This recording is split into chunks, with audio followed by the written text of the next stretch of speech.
Inilah yang ditunggu-tunggu. Sistem penerimaan murid baru SPMB 2025 sudah disetujui oleh Presiden Prabowo menggantikan PPDB 2024. Ya, ini kabar gembira buat orang tua. Tentu saja dengan kebijakan terbaru dari Menteri Pendidikan Dasar dan Menengah Abdul Mukti, tentu saja bisa mengurangi, mengeliminasi segala kelemahan, kecurangan yang terjadi pada saat PPDB 2024. Lalu bagaimana tentang mekanisme, teknis, termasuk juga bagaimana petunjuk atau panduan tentang SPMB 2025? Berikut ini akan coba saya bahas dari berbagai sumber yang saya dapatkan. Yang pasti SPMB menggantikan PPDB ini bukan sekadar ganti nama. Menurut Menteri Pendidikan Dasar dan Menengah, bahwasanya pembaruan sistem ini untuk memastikan setiap warga negara mendapatkan layanan pendidikan terbaik, sehingga ada azas keadilan dan pemerataan untuk pendidikan yang berkualitas. Nah, jadi bukan sekedar hanya ganti nama. Dulu peserta didik baru, sekarang murid baru. Ya, tentu istilah murid baru barangkali sudah sangat lazim ya untuk masyarakat Indonesia. Berbeda dengan peserta didik baru. Jadi lebih pada mengembalikan apa sih yang sudah lazim, yang sudah populer di kalangan masyarakat. Ya tentu kalau bicara tentang istilah ya adalah murid ya, bukan peserta didik. Ya barangkali itu semangatnya. Bagaimana mengembalikan dari sisi istilah, dari sisi nama supaya lebih melekat kepada masyarakat. Tapi menurut saya nih ya, sosok menteri yang sekarang ini begitu akomodir ya, begitu terbuka terhadap masukan, kritikan dari masyarakat, sehingga mencoba untuk meramu sebuah kebijakan yang bisa mengatasi permasalahan yang selama ini selalu berulang di dunia pendidikan, terutama persoalan penerimaan murid baru dari tahun ke tahun. Nah, dalam kebijakan terbaru untuk SPMB 2025, ada 4 jalur SPMB. Pertama, ada jalur domisili. Ini menggantikan sistem zonasi, di mana ini berbasis pada jarak tempat tinggal dengan sekolah. Kalau dulu dengan sistem zonasi, itu berbasis pada KK, kartu keluarga, yang lebih sangat administratif. Dan ini sangat-sangat memberi peluang untuk kecurangan. Makanya banyak sekali beredar kakak-kakak baru yang tiba-tiba anaknya muncul menjadi anggota keluarga dari ini, dari itu. Nah, ini sangat memungkinkan celah-celah kecurangan terjadi. Tetapi dengan sistem domisili, benar-benar siswa yang terdekat dengan sekolah, itulah yang akan diterima oleh sekolah yang bersangkutan. Nah, tentu saja nanti mungkin barangkali apakah akan menggunakan surat keterangan dari RT RW, itu menurut saya penting untuk dibahas selanjutnya, atau mungkin akan segera dikeluarkan kebijakan selanjutnya. Bagaimana memastikan bahwa anak ini, calon murid ini memang terdekat dengan sekolah yang akan dituju. Ini penting. Tetapi kalau dulu dengan berbasis KK, itu memang sangat memberikan peluang untuk kecurangan-kecurangan terjadi.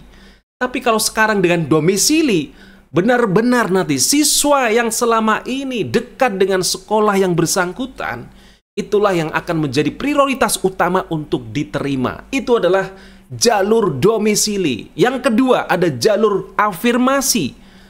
Nah, kuota untuk jalur afirmasi konon akan ditambah. Berbeda dengan pada waktu 2024. Ini untuk anak-anak disabilitas, anak-anak berkebutuhan khusus, dan juga untuk calon murid dari keluarga kurang mampu. Kemudian juga ada jalur mutasi. Ini berupa penugasan bagi orang tua yang tentu saja berkaitan dengan pekerjaan atau profesi. termasuk juga kuota bagi anak para guru yang mengajar di sekolah tertentu. Itu adalah jalur mutasi. Ya, dulu sudah ada ya di PPDB 2024. Kemudian juga ada jalur prestasi. Dulu juga ada, sekarang cuma ditambah jenis prestasinya. Ada prestasi akademik dan juga ada prestasi non-akademik.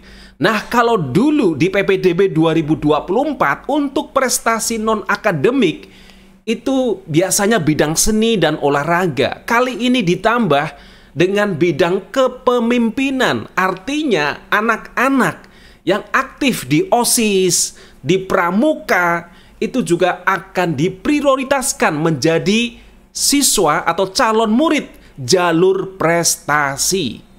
Nah, kemudian apa perbedaan dengan PPDB sebelumnya untuk SPMB 2025? Pertama, dari sisi persentase. Yang jelas ada perubahan persentase dari tiap-tiap jalur penerimaan.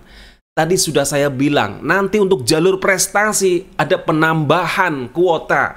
Kemudian jalur afirmasi juga ada penambahan. Nah, mungkin yang akan dikurangi memang di jalur zonasi. Kalau dulu, sekarang jalur domisili. Kemudian juga di jalur prestasi. Tadi saya katakan ada perubahan dari sisi jenis prestasi yang diraih oleh siswa. Bukan hanya akademik, non-akademik yang sifatnya tadi seni olahraga, tapi ditambah dengan kepemimpinan seperti aktif di OSIS dan juga pramuka. Kemudian juga jalur afirmasi. Ini yang akan ditambah jumlah persentasenya untuk calon murid penyandang disabilitas dan anak keluarga kurang mampu. Harapannya pendidikan di Indonesia itu benar-benar inklusif. Anak-anak berkebutuhan khusus mendapatkan tempat sekolah terbaik yang dekat dengan tempat tinggal anak tersebut. Nah, kemudian saya pertegas lagi, beda zonasi dan domisili. Dalam skema ini, seleksi penerimaan siswa baru di sekolah negeri akan didasarkan pada jarak antara tempat tinggal siswa dengan lokasi sekolah. Siswa yang tinggal lebih dekat dengan sekolah akan memiliki peluang lebih besar untuk diterima. Skema SPMB domisili diharapkan dapat mengurangi manipulasi data domisili yang sering terjadi pada sistem PPDB zonasi sebelumnya, sekaligus memberikan kesempatan lebih adil bagi siswa yang tinggal di sekitar sekolah.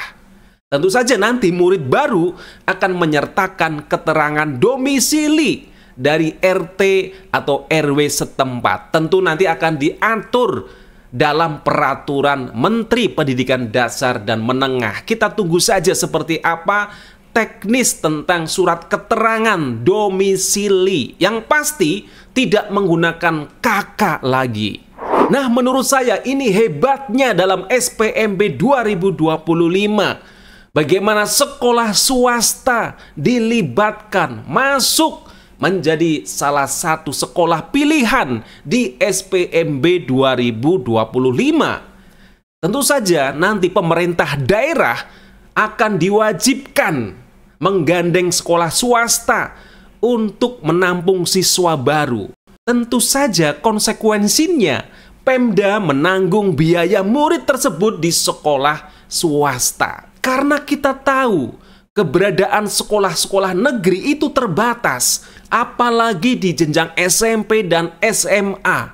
Tidak semua daerah memiliki sekolah-sekolah tersebut. Maka peran sekolah swasta sangat penting. Tetapi sekali lagi, tentu saja anak-anak yang diterima sekolah swasta itu juga sama halnya biayanya dengan ketika anak diterima di sekolah negeri. Maka harus ada subsidi dari pemerintah daerah. Nah, inilah yang akan diatur oleh Kementerian Dalam Negeri bekerja sama atau bersinergi, bermitra dengan para kepala daerah, baik kabupaten maupun provinsi. Nah, sekarang saya akan mencoba menjelaskan apa persyaratan ketika anak masuk SD. Dan ini sebenarnya tidak ada perubahan dari PPDB 2024. Ya, pertama, anak berusia 7 tahun atau paling rendah 6 tahun pada Juli 2025. Calon murid baru berusia 7 tahun akan diprioritaskan. Persyaratan usia paling rendah 6 tahun dapat dikecualikan menjadi paling rendah 5 tahun 6 bulan pada 1 Juli 2025 bagi calon murid yang memiliki kecerdasan dan atau bakat istimewa, kesiapan psikis, calon murid yang memiliki kecerdasan atau bakat istimewa dan kesiapan psikis dibuktikan dengan rekomendasi tertulis dari psikolog profesional. Dalam hal psikolog profesional tidak tersedia, rekomendasi dapat dilakukan oleh Dewan Guru pada satuan pendidikan yang bersangkutan. Jadi inilah persyaratan masuk SD. Kemudian kita beralih pada persyaratan masuk jenjang SMP. Pertama, berusia paling tinggi 15 tahun pada 1 Juli 2025. Kemudian telah menyelesaikan kelas 6 SD atau bentuk lain yang sederajat. Inilah persyaratan ketika masuk SMP. Kemudian persyaratan masuk SMA atau SMK. 1. Berusia paling tinggi 21 tahun pada 1 Juli 2025.